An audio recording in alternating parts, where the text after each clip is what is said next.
Hello, मैं doctor JP Thakuria, consultant surgeon, Vaishali hospital, Amar Jain hospital and Vaishali clinic. आज हम बात करेंगे अपेंडिक्स के बारे में। अपेंडिक्स क्या होता है, कैसे लक्षण होते हैं और कैसे निदान या डायग्नोसिस होता है और क्या ट्रीटमेंट होता है और क्या विशेष चीज़ें हैं जिनका हमें इस तरह की प्रॉब्लम में ध्यान रखना चाहिए।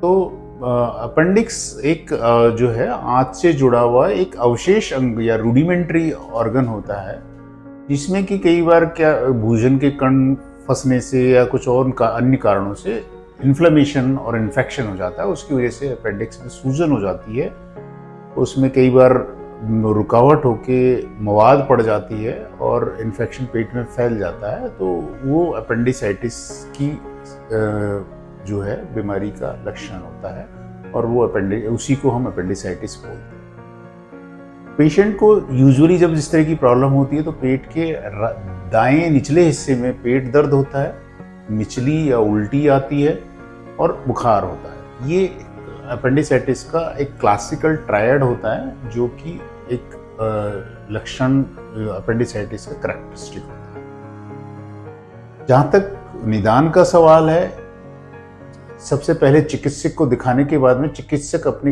अनुभव और ज्ञान के आधार पर ये डायग्नोस करता है कि ये अपेंडिसाइटिस हो सकता है, और फिर वो चिकित्सक आपको सोनोग्राफी और ब्लड की जांचें, पेशाब की जांचें, उन जांचों की सलाह देता है जिनके बेसिस पे ये डायग्नोसिस होता है। कई बार आंतों की छाया की वजह से और अन्य कारणों से अपेंडिक्स सोनोग्राफी में दिख नहीं पाता, तो उस केस में चिकित्सक सीटी स्कैन की सलाह देता है, जिससे आपको लगभग 100% केसेस में क्लियरली पता चल जाता है कि अपेंडिसाइटिस की तकलीफ है। अब रहा उपचार, तो उपचार का यह है कि अगर बहुत ही माइल्ड इन्फेक्शन है तो उसमें दवाइयों से भी उपचार कर सकते हैं।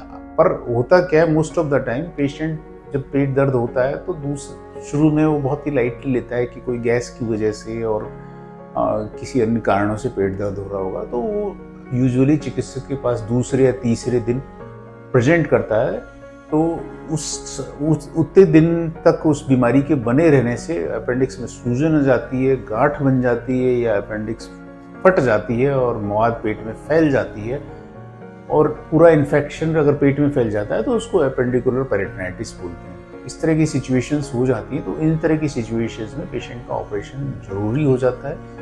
आजकल दूरबीन तकनीक द्वारा ऑपरेशन बहुत ही अच्छे तरीके से हो जाता है और इसकी फैसिलिटी हमारे सभी सेंटर्स में अवेलेबल है।